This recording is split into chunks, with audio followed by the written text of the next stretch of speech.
Students, so ఈ వీడియోలో మనం 19th నుంచి 23 వరకు కరెంట్ అఫైర్స్ డిస్కస్ చేసుకుందాం. సో ఫస్ట్ టాపిక్ వచ్చేసి supreme court takes suo motu cognizance of rape and murder of the doctor. So suo motu అంటే ఏంది ఇక్కడ అంటే తనంతట తనే కేస్ని తీసుకోవడం అనమాట సువోమోటో అంటే.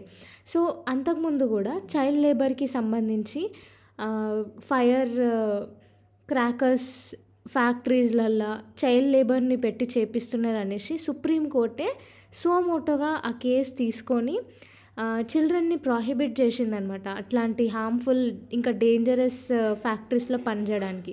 సో అట్లా ఏదైనా కానీ సుప్రీంకోర్ట్కి ఇన్జస్టిస్ అన్లాఫుల్ అనిపిస్తే సుప్రీంకోర్టు తనంతట అదే కేసు తీసుకుంటుంది అనమాట.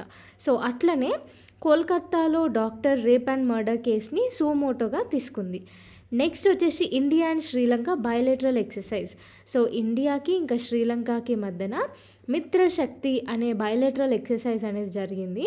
సో దాంట్లో K9 డిటాచ్మెంట్ అనేది అంటే డాగ్స్ని యూజ్ చేసి ఎక్సర్సైజ్ కండక్ట్ చేసిర్రు అనమాట. సో మిలిటరీ పర్పస్లో డాగ్స్కి ఎట్లా ట్రైన్ చేసిర్రు, సో అవన్నీ దీంట్లో జరిగినాయి. నెక్స్ట్ వచ్చేసి FSSAI food safety and standard authority of India. So FSSAI begins project on microplastic contamination. So రీసెంట్గా రిపోర్ట్ ప్రకారం ఈ మైక్రోప్లాస్టిక్ అంటే ఏంది, చాలా చిన్న ప్లాస్టిక్ పార్టికల్స్ అనమాట. అవి ఎయిర్లో మిక్స్ అయ్యి మనం పీల్చుకునే నుంచి మన తిండి ఆహారం వరకు మైక్రోప్లాస్టిక్ అనేది ఏర్పడుతుందంట. సో రీసెంట్గా జరిగిన సర్వే ప్రకారం మన బ్లడ్ శాంపిల్స్లో కూడా మైక్రోప్లాస్టిక్ అనేది ఉంది అని సైంటిస్టులు తేల్చి చెప్పినారు. సో ఈ ప్లాస్టిక్ కంటామినేషన్ అనేది ఎక్కువైపోతుంది, స్పెషల్గా ఫుడ్ దాంట్లో. సో దానికోసము FSSAI ఒక ప్రాజెక్ట్ తీసుకుందనమాట. సో దట్ ఈ మైక్రోప్లాస్టిక్ కంటామినేషన్ని తక్కువ చేయడానికి. నెక్స్ట్ వచ్చేసి sexual abuse rampant in Malayalam filmdom. So ఇక్కడ ఏంటి అంటే మలయాళం ఫిల్మ్ ఇండస్ట్రీలో సెక్షువల్ అబ్యూస్, జెండర్ ఈక్వాలిటీ ఇట్లాంటివన్నీ జరిగినాయి అన్నమాట. సో ఈ రిపోర్ట్ అనేది స్పెషల్గా ఈ మలయాళం ఫిల్మ్ ఇండస్ట్రీలో సెక్షువల్ ఎక్స్ప్లాయిటేషన్ పెరిగింది అని, ఇల్లీగల్ బ్యాన్స్, డిస్క్రిమినేషన్, ఇంకా డ్రగ్ అండ్ ఆల్కహాల్ అబ్యూస్ ఉంది అనేసి, ఉమెన్కి మెన్కి మధ్యన వేజ్ డిస్పారిటీ ఉంది అనేసి, inhuman working conditions, even washrooms కూడా సపరేట్ వాష్రూమ్స్ లేవు అనేసి చాలా విషయాలు చెప్పింది. సో ఈ రిపోర్ట్ అనమాట. నెక్స్ట్ వచ్చేసి Meghalaya polio case is vaccine derived. So ఇక్కడ ఏంటి అంటే మ్యాక్సిమం మన ఇండియాలో ఇప్పుడు పోలియో కేసెస్ అనేవి తగ్గిపోయినాయి ఆఫ్టర్ వ్యాక్సినేషన్ అనేది మంచిగా జరుగుతుంది కాబట్టి. కానీ ఇక్కడ మేఘాలయ కేసులో ఒక చిన్న చైల్డ్ అనమాట. సో ఆ చైల్డ్ ఈ వ్యాక్సిన్ తీసుకోవడం వల్ల పోలియో ఎఫెక్ట్ అయింది అని చెప్తున్నారు. సో దీన్ని ఇంకా క్లియర్గా చెప్పలేదు క్లారిటీగా. కాకపోతే ఇప్పటి వరకు వచ్చిన న్యూస్ ప్రకారం ఏంటి అంటే ఈ పోలియో వ్యాక్సిన్ ఉంది కదా, ఈ వ్యాక్సిన్లో ఎట్లా చేస్తారంటే weak form of polio virus ఉంటుంది.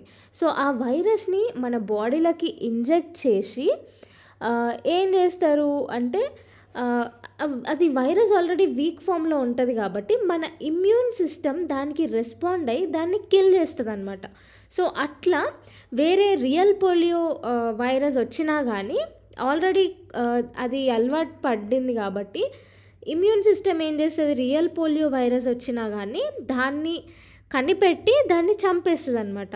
కానీ ఇక్కడ ఆ పర్సన్కి, ఆ చైల్డ్కి ఇమ్యూనిటీ సరిగ్గా లేకపోవడం వల్ల ఈ వీక్ ఫామ్ ఆఫ్ వైరస్ అనేది మొత్తం యాక్టివ్ అయిపోయి మొత్తం సర్క్యులేట్ అయిపోతుంది అనమాట, మొత్తం స్ప్రెడ్ అయిపోయి పోలియో ఇన్ఫెక్షన్ అనేది వచ్చింది ఆ బాబుకి. సో అట్లా అనమాట. సో ఇది చాలా రేర్ కండిషన్ అని చెప్తున్నారు. సో చూడాలి ఇంకా. సో ఈ వైరస్ అనేది మొత్తం ఒక టైం పీరియడ్ వరకు మొత్తం కంటిన్యూ అవుతూ ఉంటుంది అనమాట బాడీలో. సో ఓన్లీ రేర్ సిచ్యువేషన్స్లో ఈ వ్యాక్సిన్లో ఉన్న వైరసే సర్క్యులేట్ అవుతూ ఉంటుంది బాడీలో. సో నెక్స్ట్ వచ్చేసి Sikkim land slide hits Teesta project. So ఇక్కడ ఏంది అంటే టీస్టా సిక్కింలో ల్యాండ్ స్లైడ్స్ అవ్వడం వల్ల టీస్టా ప్రాజెక్ట్ ఒకటి ఉంది, national hydro electric and power corporation. So ఇది ఎఫెక్ట్ అయిందనమాట సిక్కిం ల్యాండ్ స్లైడ్స్ వల్ల.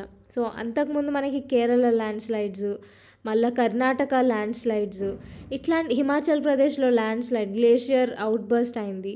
సో ఇట్లా క్లైమేట్ చేంజ్ వల్ల ఈ ల్యాండ్ స్లైడ్స్ అనేవి ఎక్కువ అవుతున్నాయి. స్పెషల్గా డెవలప్మెంట్ యాక్టివిటీస్ ఎక్కువ ఉండడం వల్ల స్లోప్ ఉన్న ఏరియాస్లో డెవలప్మెంట్ యాక్టివిటీస్ ఎక్కువ ఉండడం వల్ల ఈ ల్యాండ్ స్లైడ్స్ అనేవి ఈ మధ్య కాలంలో చాలా ఎక్కువైపోతున్నాయి. సో మళ్ళీ కేరళ ఇష్యూ లాగా కావద్దు అనేసి ప్రాపర్ చర్యలు అనేవి ముందే పసిగట్టి తీసుకోవాలి. సో నెక్స్ట్ వచ్చేసి UNICEF lauds CMs work on menstrual health.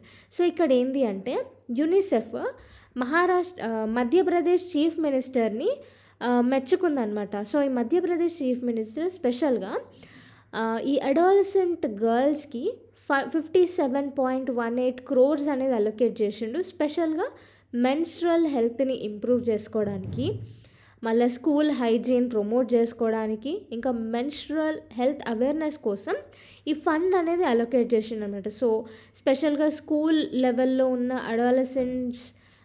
Adolescence girls అందరికీ మనీ ట్రాన్స్ఫర్ అనేది అయింది. సో దట్ వాళ్ళు మెన్స్ట్రుయల్ హెల్త్ మీద కొంచెం స్పెషల్గా కాన్సన్ట్రేట్ పెట్టి హెల్తీగా ఉంచుకోవడం కోసం. నెక్స్ట్ వచ్చేసి hydro power projects must factor in the environmental cost to. So ఇక్కడ ఏంది అంటే స్పెషల్గా మనకి ఇందాక సిక్కిం ల్యాండ్ స్లైడ్స్ అయినాయి. సిక్కిం ల్యాండ్ స్లైడ్స్లో Teesta hydro electric power project ఇవన్నీ అవుతున్నాయి. అండ్ ఇంకొకటి ఏంటి అంటే ఇంకా సిక్కిం ల్యాండ్ స్లైడ్స్ అనేవి ముందల కంటిన్యూ అయితే ఆల్మోస్ట్ ఇక్కడ టీస్టా రివర్ పైన 47 పవర్ ప్రాజెక్ట్స్ అనేవి ఉన్నాయి సిక్కింలోనే. సో ఇవన్నిటికీ హాని కలిగే ఛాన్సెస్ ఉంటాయి. మళ్ళీ ఇంకొకటి కేరళలో వయనాడ్ ల్యాండ్ స్లైడ్స్ అయినాయి. దీనివల్ల నంబర్ ఆఫ్ పీపుల్ చనిపోయినారు, వాళ్ళ ఫ్యామిలీస్ ఎఫెక్ట్ అయినాయి, మూగజీవాలన్నీ ఎఫెక్ట్ అయినాయి. సో ఇట్లా ఈ ల్యాండ్ స్లైడ్స్ అనేవి ఎక్కువ అవుతున్నాయి. సో దీనికి మెయిన్ రీజన్ వచ్చేసి మనం హైడ్రో పవర్ ప్రాజెక్ట్స్ అని కూడా చెప్పొచ్చు. సో ఇప్పుడు ప్రజెంట్ ఉన్న ఎక్స్పర్ట్స్ అందరూ హైడ్రో పవర్ ప్రాజెక్ట్స్ మనం స్లోప్ ఏరియాస్లో ఇట్లా హిల్లీ ఏరియాస్లో కట్టడం వల్ల ఎన్విరాన్మెంట్ పైన చాలా ఎఫెక్ట్ పడుతుంది అని ఎక్స్పర్ట్స్ ఇప్పుడు చెప్తున్నారు. సో ఇదన్నమాట. సో ఏమంటారు స్లోప్ ఏరియాస్లో ఉన్న వాళ్ళందరూ కొంచెం జాగ్రత్తగా ఉండాలి అనేసి వార్నింగ్ అలర్ట్ అనేది ఇచ్చినారు. ఇంకొకటి తీస్తా రివర్ గురించి కొంచెం చూసుకుందాం. సో తీస్తా రివర్ అనేది బ్రహ్మపుత్ర రివర్కి ఒక ట్రిబ్యూటరీ. సో ఇది లామో లేక్ నుంచి ఒరిజినేట్ అవుతుంది. Okay. So hydro electric projects వల్ల ఎన్విరాన్మెంటల్ ఇంపాక్ట్ అనేది చాలా ఎక్కువ అవుతుంది. ఆల్మోస్ట్ ఈ తీస్తా రివర్ పైన 47 పవర్ ప్రాజెక్ట్స్ అనేవి ఉన్నాయి. నెక్స్ట్ వచ్చేసి imports weaken Indian pharma. So ఇక్కడ ఏంది అంటే మ్యాక్సిమం ఫార్మాస్యూటికల్స్లో మనం ఎక్కువ ఇంపోర్ట్ చేసుకుంటున్నాం. సో దానివల్ల ఇండియన్ ఫార్మాస్యూటికల్ ఇండస్ట్రీస్ అనేవి చాలా ఎక్కువ ఎఫెక్ట్ పడుతున్నాయి.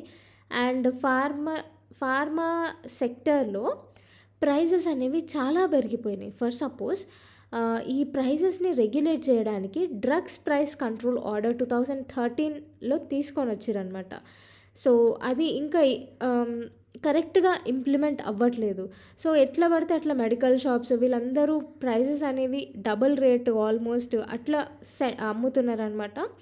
సో అది major issue. Indian pharma industries కూడా అంత ఎక్కువ డెవలప్మెంట్ చూపించట్లేదు. నెక్స్ట్ వచ్చేసి social media firms told to remove post naming victim. So రీసెంట్గా Kolkata rape and murder issue అయింది కదా. సో దానివల్ల ఏమవుతుంది అంటే విక్టిమ్ యొక్క నేమ్ ఇంకా వాళ్ళ ఐడెంటిటీ మొత్తం రివీల్ చేసి పెట్టేసినారు. సో స్పెషల్గా ఆ హాస్పిటల్కి సంబంధించిన స్టాఫ్ కానీ స్టూడెంట్స్ కానీ వాళ్ళందరూ ఆ వీడియోస్ ఫొటోస్ వాళ్ళ నేమ్ ఇవన్నీ డిస్క్లోజ్ చేసారనమాట. సో దానివల్ల అంటే సోషల్ రెస్పాన్సిబిలిటీతో మనం ఉండాలి. ఎందుకు అంటే విక్టిమ్ ఐడెంటిటీ అనేది డిస్క్లోజ్ చేస్తే వాళ్ళ ఫ్యామిలీ మెంబర్స్ కానీ వాళ్ళ ఫ్రెండ్స్ కానీ ఆ విక్టిమ్స్ సెల్ఫ్ పర్సన్‌ని గాని మనం వాళ్ళ సెల్ఫ్ రెస్పెక్ట్ పైన ఆహ్, ఏమంటారు మరక పెట్టినట్టుంటది. సో, అట్లా ఎవ్వరి డిగ్నిటీని మనం ఆహ్, ఖరాబ్ చేయొద్దు. సో, విక్టిమ్స్ ఐడెంటిటీ డిస్క్లోజ్ చేయడం అనేది సోషల్లీ ఇర్రెస్పాన్సిబుల్ యాక్ట్. నెక్స్ట్ వచ్చేసి lack of industries in Bihar push youth to vie for government jobs. So, ఇక్కడ ఏంది అంటే మ్యాక్సిమమ్ బీహార్‌లో ఇండస్ట్రీస్ అంటే ప్రైవేట్ సెక్టర్‌లో గానీ ఇండస్ట్రీస్ అనేవి లేవు. సో, దీనివల్ల ఏమైతుందంటే బీహార్‌లో ఉన్న ఎడ్యుకేటెడ్ యూత్ అందరూ గవర్నమెంట్ జాబ్స్‌కి ఎక్కువ పోటీ పడి చదువుకుంటున్నారనమాట. సో, ఇది ప్రాబ్లము. సో, ఏ రీజియన్‌లోనైనా, ఏ కంట్రీలోనైనా గానీ పబ్లిక్ ఇంకా ప్రైవేట్ సెక్టర్ 2 మంచిగా ఇంప్లిమెంట్ కావాలి. సో, ఒకవేళ మనం ఓన్లీ పబ్లిక్ సెక్టర్ పైనే ఫోకస్ చేస్తే అంత గ్రోత్, అంత ఇన్నోవేటివ్ ఐడియాస్ అనేవి ఉండవు. ఓన్లీ ప్రైవేట్ సెక్టర్‌కే ఎక్కువ సపోర్ట్ ఇస్తే ఏమంటారు మొనోపొలీ అట్లాంటివన్నీ అయితాయన్నమాట. సో, ఇట్లా కాకుండా మనము డెమోక్రటిక్ సోషలిజం అనేది చూజ్ చేసుకున్నాం. అంటే ఏంది, మన కంట్రీలో ప్రైవేట్ సెక్టర్, పబ్లిక్ సెక్టర్ 2 ఉంటాయి. సో, ప్రైవేట్ సెక్టర్ అనేది ఇన్నోవేషన్స్‌కి ఇట్లాంటి వాటి అన్నిటికీ ఉంటది. సో, పబ్లిక్ సెక్టర్ కూడా ఏమంటారు స్పెషల్‌గా అందరికీ అన్ని క్లాసెస్‌కి ఈక్వల్ రిప్రజెంటేషన్ ఇవ్వడము. సో, వాళ్ళందరికీ గవర్నమెంట్ జాబ్స్ ప్రొవైడ్ చేయడం ఇవన్నీ ఉంటాయి. సో, ఏ కంట్రీలోనైనా గానీ పబ్లిక్ ఇంకా ప్రైవేట్ సెక్టర్ 2 కలిసి పనిచేయాలి. సో, ఒకవేళ కంప్లీట్‌గా ప్రైవేట్ సెక్టర్ లేకపోతే గవర్నమెంట్ జాబ్స్ దానికోసం కొట్లాటలు, సోషల్ అన్రెస్ట్ అనేది ఎక్కువైపోతది. పబ్లిక్ సెక్టర్ యాబ్సెంట్ అయితే కూడా కొట్లాటలు ఎక్కువైపోతాయి. సో, ఇట్లా అనమాట. సో, ఇదే ఇష్యూ బీహార్‌లో ఇప్పుడు జరుగుతుంది. ఇండస్ట్రీస్ లేకపోవడం వల్ల బీహార్ యూత్ మ్యాక్సిమం గవర్నమెంట్ జాబ్స్‌కే ట్రై చేస్తున్నారు. సో, దీనివల్ల అక్కడ డిమాండ్ అనేది చాలా ఎక్కువైపోయింది. Next follow laws before demolition high court to Hydra. So, Hydra ఏంది, Hyderabad disaster response and assets monitoring and protection. So, దీని కింద అక్రమమైన నిర్మాణాలు, చెరువుల దగ్గర అక్రమంగా ఇల్లులు కట్టి ఉంటున్న వాళ్ళందరికీ వితౌట్ ఎనీ నోటీస్ వాళ్ళ ఇల్లు డిస్ట్రాక్ట్ చేస్తున్నారనమాట. కానీ హైకోర్టు ఏం చెప్తుందంటే ఇట్లా తప్పు, ప్రాపర్ ప్రొసీజర్ అనేది ఫాలో కండి అనేసి హైకోర్టు తీర్పునిచ్చింది. సో, ఫస్ట్ ఏదైనా మనం అక్రమంగా ఇల్లులు కట్టుకోవడం అవన్నీ డిమాలిష్ చేయాలంటే ఫస్ట్ మనం proper due procedure of law అనేది ఫాలో కావాలి అని హైకోర్టు చెప్పింది. నెక్స్ట్ వచ్చేసి the budget and jobs, prescriptions without diagnosis. So, ఇక్కడ ఏమంటున్నారంటే బడ్జెట్ అనేది అలొకేట్ చేసినారు. ఈ బడ్జెట్ ఇంకా జాబ్స్ ఎట్లుంది అంటే ప్రెస్క్రిప్షన్ ఇచ్చిర్రు కానీ అది డయాగ్నోస్ కాదు అనేసి. సో, ఏంది అంటే స్పెషల్‌గా చాలా ఇప్పుడు unemployment in India is more structural than seasonal. So, ఇది ఓ మంచి వర్డ్, మనము మెయిన్స్ ఆన్సర్ రైటింగ్‌లో కూడా యూజ్ చేసుకోవచ్చు. So, the budget talks big on jobs and women empowerment but its scheme fail to make much economic issues. So, jobs create చేయాలి అనేసి budget allocation చేసింది. Women ఎంపవర్మెంట్‌కి కోసం కూడా బడ్జెట్ అలొకేషన్ చేసినారు. కానీ ఆ స్కీమ్స్ అనేవి ప్రాపర్‌గా ఇంప్లిమెంట్ అవ్వట్లేదు. సో,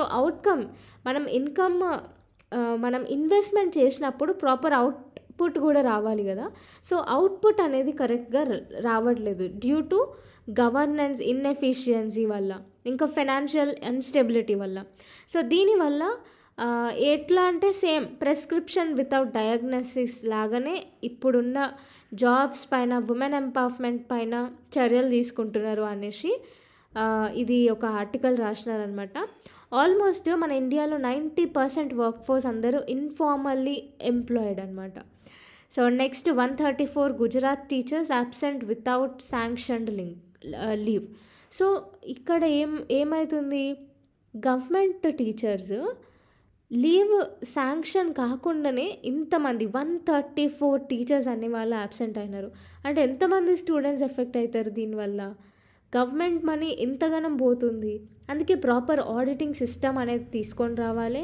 ప్రాపర్ గవర్నెన్స్ అనేది తీసుకొని రావాలి. సో ఇట్లా కేర్‌లెస్‌నెస్ అనేది ఎక్కువైపోతుంది అని చెప్పొచ్చు. నెక్స్ట్ వచ్చేసి 189 high risk glacial lakes in Himalayas. So climate change వల్ల హిమాలయాస్‌లో ఉన్న గ్లేషియర్స్ అన్నీ మెల్ట్ అయిపోతున్నాయి. హై రేట్‌లో మెల్ట్ అయిపోతున్నాయి. దానివల్ల గ్లేషియల్ లేక్స్‌లో వాటర్ అనేది చాలా రైజ్ అయిపోయింది. అట్లా 189 హై రిస్క్ గ్లేషియల్ లేక్స్ అనేవి తయారైపోయినాయి. నెక్స్ట్ మణిపూర్ ఇష్యూ మనకు తెలిసిందే. ఎప్పటినుంచో వయలెన్స్ అవుతూ ఉంది. సో సెంటర్ మణిపూర్ కుకీజో వాళ్ళ గ్రూప్స్ పైన రివ్యూ చేస్తుందన్నమాట ఇప్పుడు. నెక్స్ట్ వచ్చేసి Thailand confirms new mpox strain. So almost మనం లాస్ట్ వీక్ చూసినాము, పాకిస్తాన్లో మంకీ పాక్స్ అటాక్ అయింది. ఇప్పుడు మళ్ళీ థాయిలాండ్లో కన్ఫర్మ్ అయిందనమాట మంకీ పాక్స్. సో WHO కూడా వార్నింగ్స్ ఇష్యూ చేసింది. Emergency alert, health emergency alert అనేది ఇష్యూ చేసింది. సో దట్ అందరూ అలర్ట్గా ఉండాలి అనేసి. సో మంకీ పాక్స్ అనేది సేమ్ మనకి జనరల్గా చిన్నగా ఉన్నప్పుడు అమ్మోరు తల్లి వచ్చినప్పుడు ఎట్లా అవుతుంది అట్లనే ఉంటుంది అనమాట. దీనికి ప్రాపర్ వ్యాక్సిన్ అనేది లేదు. కాకపోతే టైం పడుతున్న కొద్దీ అదంతటా అదే క్యూర్ అయిపోతుంది అనమాట ఈ మంకీ పాక్స్. సో అది విషయం. సో ఇదేంటి అంటే ఇది పర్సన్తో కాంటాక్ట్లు ఉన్నా, వాళ్ళ ఫ్లూయిడ్స్ మన బాడీకి కాంటాక్ట్లు ఉన్నా కానీ ట్రాన్స్ఫర్ అయ్యే ఛాన్సెస్ ఎక్కువ ఉంటాయి. నెక్స్ట్ వచ్చేసి India and Poland agreement in Warsaw. So వార్సాలో పోలాండ్ ఇంకా ఇండియా అగ్రిమెంట్ చేసుకుంది. దీని స్పెషల్గా 3 టాపిక్స్ పైన చేసుకుంది అనమాట. ఫస్ట్ ఈ స్ట్రాటజిక్ పార్ట్నర్షిప్ పైన. సో దట్ ఈ సోషల్ సెక్యూరిటీ ఫీల్డ్లో స్కిల్డ్ వర్క్ ఫోర్స్ని ప్రమోట్ చేయడం కోసం ఈ పార్ట్నర్షిప్. నెక్స్ట్ వచ్చేసి డిఫెన్స్ ప్రొడక్షన్ ఇంక్రీజ్ చేయడం కోసము, మళ్ళీ డిఫెన్స్ ప్రోడక్ట్స్ మోడర్నైజ్ చేయడం కోసము. ఇంకొకటి నెక్స్ట్ వచ్చేసి announced action plan. So defence పరంగా, స్ట్రాటజిక్ పరంగా, ఇంకా నార్మల్గా ఇన్ఫర్మేషన్ టెక్నాలజీ, సో ఇట్లాంటి అడ్వాన్స్ టెక్నాలజీస్ని ట్రేడ్లో, డిఫెన్స్లో, అగ్రికల్చర్లో, ఎనర్జీ సెక్టర్లో, గ్రీన్ టెక్నాలజీ, ఇన్ఫ్రాస్ట్రక్చర్, ఫార్మాస్యూటికల్స్, ఇంకా మైనింగ్స్లో యాక్షన్ ప్లాన్ అనేది తీసుకొని వచ్చారనమాట. సో ఈ 3 పార్ట్నర్షిప్స్ అనేది ఇండియా ఇంకా పోలాండ్ చేసుకున్నారు రీసెంట్గా నిన్న. Okay, next contaminated water kills 10 heads of cattle in Jinnaram. So ఏంది అంటే ఇక్కడ ఇండస్ట్రీస్ అవి ప్రాసెసింగ్ అంతా కంప్లీట్ అయిన తర్వాత బయట రిలీజ్ చేసే వేస్ట్ వాటర్ అన్నీ అదంతటా అదే ప్యూరిఫై చేసి ఏమైనా హెవీ కెమికల్స్ ఉంటే అది తీసేసి నార్మల్ ఇంకా సేఫ్ వాటర్ అనేది బయటికి రిలీజ్ చేయాలి బేసిక్గా. కానీ ఇప్పుడున్న ఇండస్ట్రీస్ అన్నీ ఏం చేస్తున్నాయి, వేస్ట్ వాటర్ అన్నిటినీ ఎట్లా పడితే అట్లా బయటకి రిలీజ్ చేస్తున్నాయి. సో దానివల్ల ఎన్విరాన్మెంట్ ఎఫెక్ట్ అవ్వడమే కాకుండా జీవరాశుల పైన కూడా ఎఫెక్ట్ అవుతుంది. ఆ వాటర్ తాగిన జంతువులన్నీ చనిపోవడం జరుగుతుంది, లేకపోతే డిసీజెస్కి ఎఫెక్ట్ అయ్యి ఇట్లా రకరకాల హెల్త్ ఇష్యూస్ అనేవి అవుతున్నాయి వాళ్ళకి. సో అట్లా 10 క్యాటిల్స్ అనేవి చచ్చిపోయినాయి రీసెంట్గా. సో ఆ ఏరియాలో వాటర్ పొల్యూషన్ అనేది స్పెషల్గా ఇండస్ట్రీస్ నుంచి పాస్ అవుతుంది. సో ఇక్కడ ఏంది అంటే ఈవెన్ మనము గంగా రివర్ ప్రాజెక్ట్ అనేది కూడా తీసుకున్నాము. సో ఇక్కడ మనం ఇంప్లిమెంట్ చేయాల్సిన గ్రౌండ్ లెవెల్ నుంచి ఇంప్లిమెంట్ చేయాల్సింది ఏంది అంటే గంగా రివర్ ప్రాజెక్ట్లో కూడా ఇండస్ట్రీస్ అనేవి ఆ చుట్టుపక్కల ఏరియాస్లో చాలా ఉన్నాయి. అక్కడ నుంచి కంటామినేటెడ్ వాటర్ అన్నీ రిలీజ్ అవుతాయి. ఏ రివర్లో అయినా కానీ ఇండస్ట్రియల్ వేస్ట్ వాటర్ అనేది రిలీజ్ అవుతుంది. కానీ ప్రతి ఇండస్ట్రీ అది రిలీజ్ చేసే వాటర్లో ఎక్కువ కంటామినేషన్ ఉండొద్దు, దాన్ని రిఫైన్ చేసి రిలీజ్ చేయాలి అనే ఒక రూల్ పాస్ చేస్తే ఆల్మోస్ట్ చాలా వాటర్ బాడీస్ని మనం సేవ్ చేసే వాళ్ళం అవుతాం. సో ఇట్లాంటి ఇష్యూస్ ఉన్నాయి. సో దీంతో మన కరెంట్ అఫైర్స్ కంప్లీట్ అయిపోయింది.